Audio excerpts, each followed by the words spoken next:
आज की वीडियो में जो समरी मैं आपके साथ डिस्कस करने जा रही हूँ वो फेलुदा सीरीज़ की अगली कहानी है। लेखक हैं सत्यजीत रे और कहानी का नाम है क्राइम इन केदारनाथ। तो शुरू करते हैं कहानी की समरी मेरी यानी गरिमा की आवाज़ में।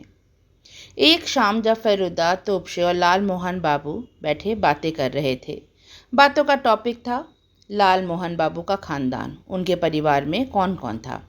लाल मोहन बाबू के पिता जो थे उन्हें होम्योपैथिक का बहुत ज्ञान था, हालांकि अब वो इस दुनिया में नहीं है।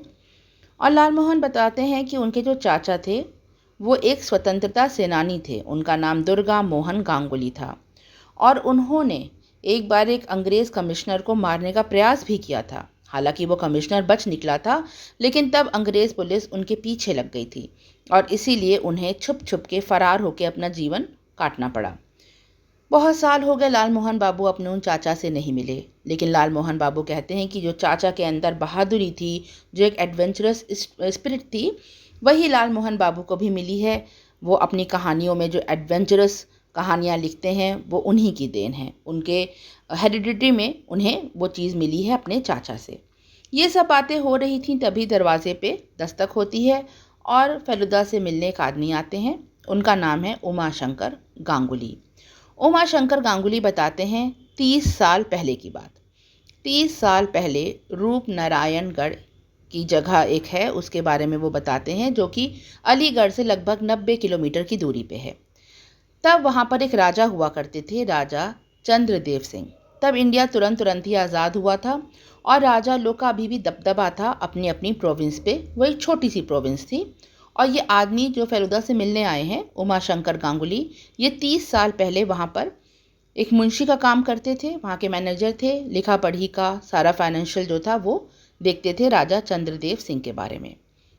उमाशंकर गांगुली बताते हैं फेलुदा को कि राजा चंद्रदेव सिंह बहुत ही बहादुर राजा थे, बहुत ही एक्टिव थे, वो शिकार खेलते थे।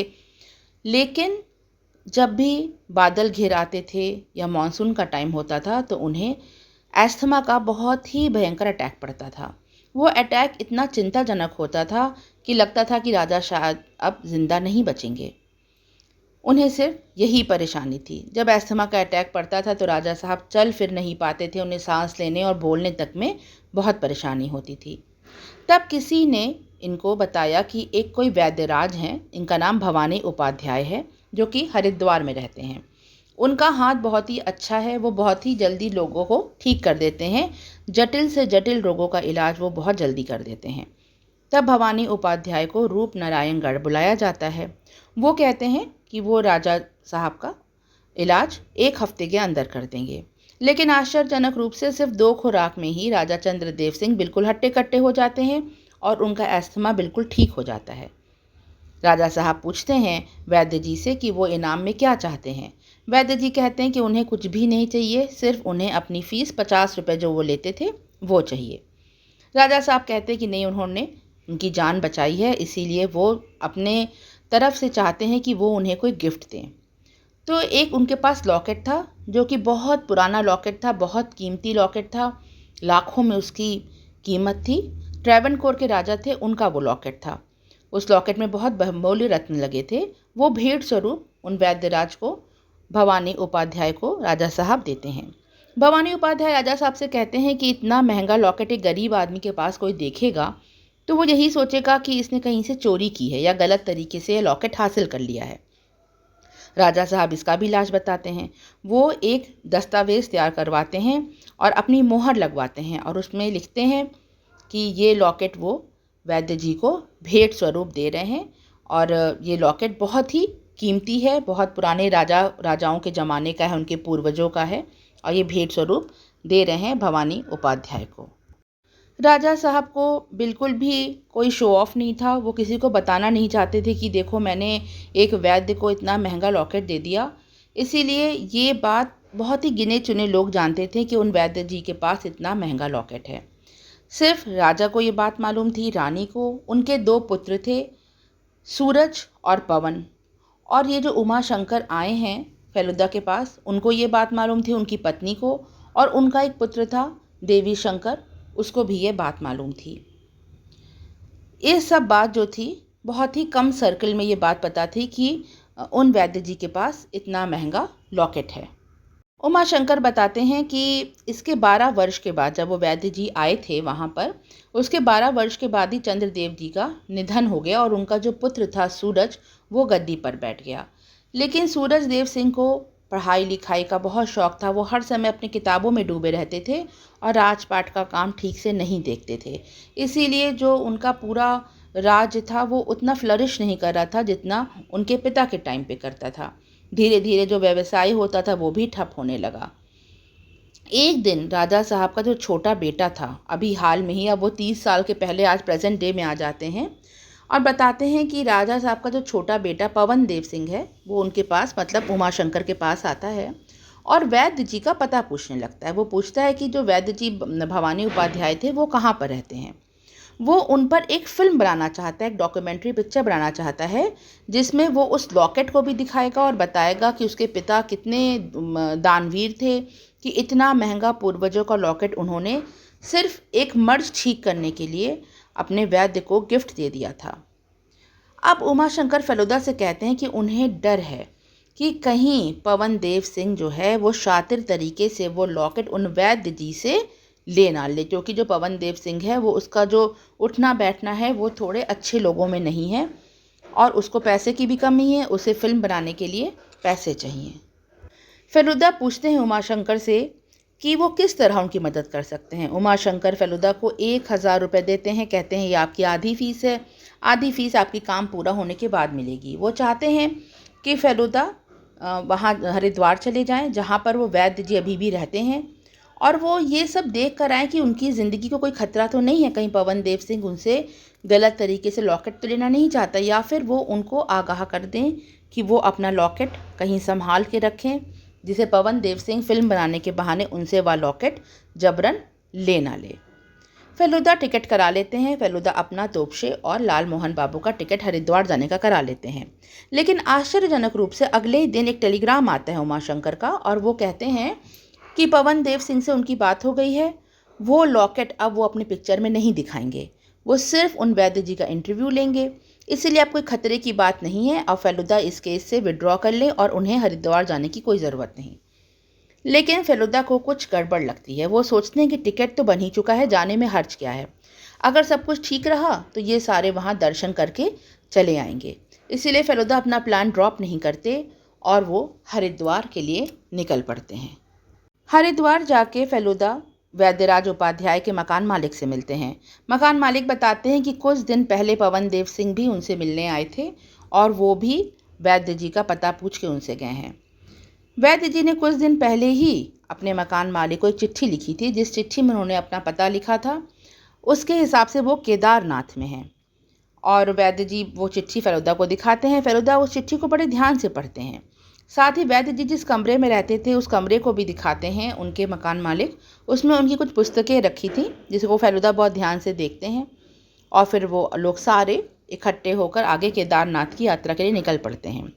केदारनाथ की यात्रा पे फेलुदा की मुलाकात कई ऐसे लोगों से होती है जो वैद्य जी की ही तलाश में निकले हुए हैं। उनकी मुलाकात होती है एक जर्नलिस्ट से जिनका नाम है कृष्णकांत भार्गव। वो भी उन पर, जो वैद्य जी हैं, उन पर एक लेख लिखना चाहते हैं। फिर उन्हें मालूम पड़ता है मिस्टर सिंघानिया नाम के एक आदमी के बारे में जिन्होंने वैद्य जी से 5 लाख रुपए में वो लॉकेट खरीदना चाहा था, लेकिन वैद्य जी ने वो लॉकेट नहीं बेचा था। फेलुदा का मुकाबला कुछ अज्ञात लोगों से भी होता है जो लोग छुप के 2 बार फेलुदा पे जानलेवा हमला भी करते हैं, लेकिन फेलुदा बहुत ही अपनी फुर्ती से और तेज़ी से उन हमलों से बच जाते हैं।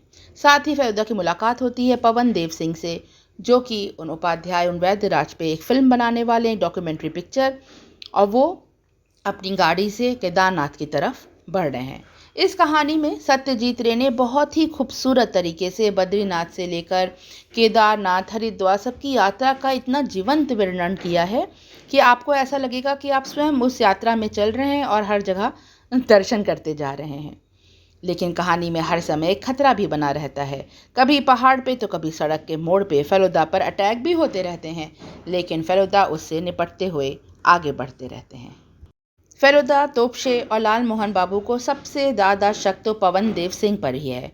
सबको लगता है पवन देव सिंह ही ये हमले फेलुदा पे करा रहे हैं और वो गलत तरीके से वह लॉकेट हासिल करना चाहते हैं। लेकिन पवन देव सिंह जब फेलुदा को बताते हैं कि अगर वो लॉकेट वो वैद्य जी उनको दे भी देंगे तो वो उसको नेशनल म्यूज़ियम में रखवा देंगे, जिसे लोग देख सकें कि कितना सुंदर और कितना बहुमूल्य वह लॉकेट है, उसकी बनावट कितनी सुंदर है।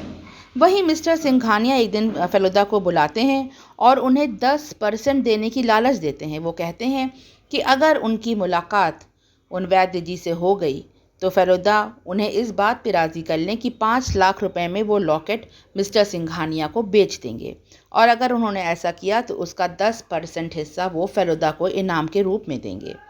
लेकिन मिस्टर सिंघानिया फेलुदा को यहाँ एक और इम्पॉर्टेंट बात भी बताते हैं।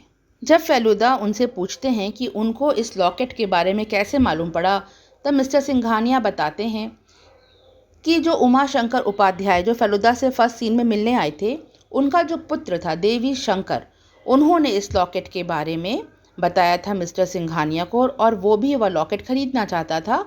लेकिन जब उपाध्याय जी ने वो लॉकेट बेचने से इनकार कर दिया तब उसका इंटरेस्ट तो ख़त्म हो गया, लेकिन मिस्टर सिंघानिया का इंटरेस्ट ख़त्म नहीं हो पाया। इधर लाल मोहन बाबू भी बहुत स्मार्ट होते जा रहे हैं। वो बताते हैं फेलुदा को कि मिस्टर सिंघानिया ने अपनी जेब में एक छोटा सा टेप रिकॉर्डर रखा हुआ था और जो सारी बातें वो फेलुदा से कर रहे थे वो चुपचाप रिकॉर्ड कर रहे थे। साथ ही लाल मोहन बाबू एक बहुत इंपॉर्टेंट बात और फेलुदा को बताते हैं कि वो जर्नलिस्ट कृष्णकांत भार्गव जो उन्हें रास्ते में मिला था और कई बार उनसे मुलाकात होती रहती है, वो असल में शायद जर्नलिस्ट नहीं है, क्योंकि लाल मोहन बाबू के हिसाब से जर्नलिस्ट जो होते हैं उनके पास पेन होना या मिनी टेप रिकॉर्डर जैसी कोई चीज़ होना बहुत ज़रूरी है। लेकिन वो ऐसा जर्नलिस्ट है जो पेन या ऐसी कोई भी चीज़ अपने साथ नहीं रखता। इन्हीं सब अड़चनों अटकलों के बीच फेलुदा एक रात पवन देव सिंह से मिलने के लिए निकल जाते हैं और काफ़ी देर रात लगभग सुबह के पास ही वापस आते हैं। वो तोपशे या लाल मोहन बाबू को कुछ नहीं बताते, सिर्फ सुबह सुबह कहते हैं उन लोग से कि उन्हें उनके साथ चलना है। वो तोपशे से कहते हैं कि जब फेलुदा तोपशे से कहेंगे तो तोपशे को कस के सीटी बजानी है। तोपशे यह देख के चौंक जाता है कि फेलुदा अपनी गन भी उस दिन अपने साथ रख के जा रहे हैं। काफ़ी पथरीले रास्ते से होते हुए एक नदी के किनारे घास और जंगलों के बीच से होते हुए फेलुदा लोग एक गुफा के पास पहुंचते हैं। उस गुफा के अंदर एक सन्यासी रहते हैं। वो सन्यासी वही वैद्यराज उपाध्याय हैं। उन्होंने अपना नाम बदल लिया है और सुबह सुबह वो गेहुआ वस्त्र पहनकर हाथ में जल लिए वो सूर्य भगवान को जल देने के लिए आ रहे हैं। फेलुदा, तोपशे और लाल मोहन बाबू एक पत्थर के पीछे छुप जाते हैं। तब फेलुदा देखते हैं कि गुफा के पीछे से एक आदमी निकला जिसने लंबा काला कोट पहना हुआ था, ऊंचे कॉलर थे और उसने हाथ में गन ली हुई है। फेलुदा सतर्क हो जाते हैं। वह तोपशे से कहते हैं कि जैसे ही गन चलने की आवाज़ आएगी तोपशे को खूब कस के सीटी बजानी है। तोपशे तैयार था। फेलुदा बहुत फुर्तीली रूप से पीछे पीछे उस आदमी के जाते हैं और बहुत तेज़ गोली चलने की आवाज़ आती है। जैसी गोली चलने की आवाज़ आती है तोपशे ज़ोर से सीटी बजाने लगता है। पीछे जंगलों की झुरमुट से खूब सारे पुलिस वाले बाहर आ जाते हैं जो छुप के बैठे हुए थे। सारे उस लंबे कोट वाले आदमी को पकड़ लेते हैं। तोपशे ने उसके हाथ पर गोली चलाई थी जिसके उसके हाथ से खून गिर रहा था। उसकी बंदूक वहीं ज़मीन पर बर्फ़ पे गिरी हुई थी। तोपशे, लाल मोहन बाबू यह देख के चौंक जाते हैं कि वह आदमी और कोई नहीं, वही जर्नलिस्ट था कृष्णकांत। लेकिन दरअसल वो जर्नलिस्ट भी नहीं था, वो अपना भेष बदल कर आया था। वो उमा शंकर गांगुली का पुत्र देवी शंकर था जिसने मिस्टर सिंघानिया को उस लॉकेट के बारे में बताया था और वो लॉकेट खरीदना चाहता था। अब फेलुदा जो हैं वो भवानी उपाध्याय को एक चौंकाने वाली बात कहते हैं। वो भवानी उपाध्याय से वैद्य जी से कहते हैं कि क्या वो अपना असली नाम उन सबको बताएंगे। इस पे वैद्य जी चौंक जाते हैं।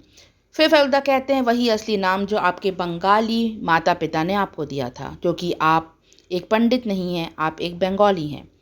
इस पे भवानी उपाध्याय जो थे वो फेलुदा की नज़र की और उनकी ज्ञान की दाद देते हैं और कहते हैं कि हाँ, वो एक बंगाली ही हैं। लेकिन फेलुदा को ये बात कैसे मालूम पड़ी? तब फेलुदा कहता है कि वो चिट्ठी जो उन्होंने अपने मकान मालिक को लिखी थी उसके जो अक्षर थे वो बहुत ही बंगाली लिखावट के थे और जो किताबें उनकी रखी हुई थी वहाँ पर उसमें से कई किताबें बंगाली किताबें थीं। इसीलिए वो समझ गए थे कि जो भवानी उपाध्याय हैं दरअसल एक बंगाली हैं। भवानी जो कि दुर्गा का रूप है और उपाध्याय जो कि एक शॉर्ट फॉर्म है गंगोपाध्याय का। वो कहते हैं कि क्या आपका नाम दुर्गा मोहन गंगोपाध्याय है? ये बात सुनते ही लाल मोहन बाबू की हक्के बक्के हो जाते हैं और वो काका काका कहने लगते हैं। फेलुदा चौंक जाते हैं। वो लाल मोहन बाबू से पूछते हैं कि आपको क्या हो गया? लाल मोहन बाबू कहते हैं कि ये तो मेरे चाचा हैं दुर्गा मोहन उपाध्याय, जो इतने सालों से भगोड़े की तरह इधर उधर छुपते फिर रहे थे। ये वही स्वतंत्रता सेनानी हैं जिन्होंने उस अंग्रेज कमिश्नर को गोली मारी थी। दुर्गा मोहन गंगोपाध्याय लाल मोहन बाबू को अपने गले लगा लेते हैं और वो अपनी गुफा में से वो लॉकेट लेके आते हैं। उसके साथ वो दस्तावेज भी थे जो राजा साहब ने उन्हें दिए थे और वो कहते हैं कि अब उस लॉकेट का असली वारिस उन्हें मिल गया है। लाल मोहन बाबू ही उस लॉकेट के असली वारिस होंगे और वो लाल मोहन बाबू को वो लॉकेट दे देते हैं। लाल मोहन बाबू कहते हैं कि वो ज़िंदगी भर ये लॉकेट संभाल के बैंक में रखेंगे और ये लॉकेट उनके पास एक धरोहर रहेगी। इसी तरह कई ट्विस्ट और टर्न के साथ इन्हीं ट्विस्ट और टर्न्स के साथ ये कहानी पूरी होती है। कहानी एक बार पढ़ने लायक है। इसमें हरिद्वार का, केदारनाथ का जो रास्ते का वर्णन है वो बहुत ही अच्छा है। आप सबसे एक अनुरोध है, कहानी को लाइक ज़रूर किया करें। कहानी को लाइक करने से मुझे मोटिवेशन मिलेगा जिससे मैं पूरी कहानियाँ पढ़ूँ, फिर उसको हिंदी में ट्रांसलेट करके आप सबके सामने समरी लाती रहूँ। तो मुझे मोटिवेटेड रखने के लिए प्लीज़ कमेंट सेक्शन में अपना बहुमूल्य कमेंट ज़रूर करें और एक लाइक ज़रूर दें। इस चैनल से जुड़े रहें और ऐसे ही इंटरेस्टिंग कहानियाँ सुनते रहें। Thanks for listening. Bye for now.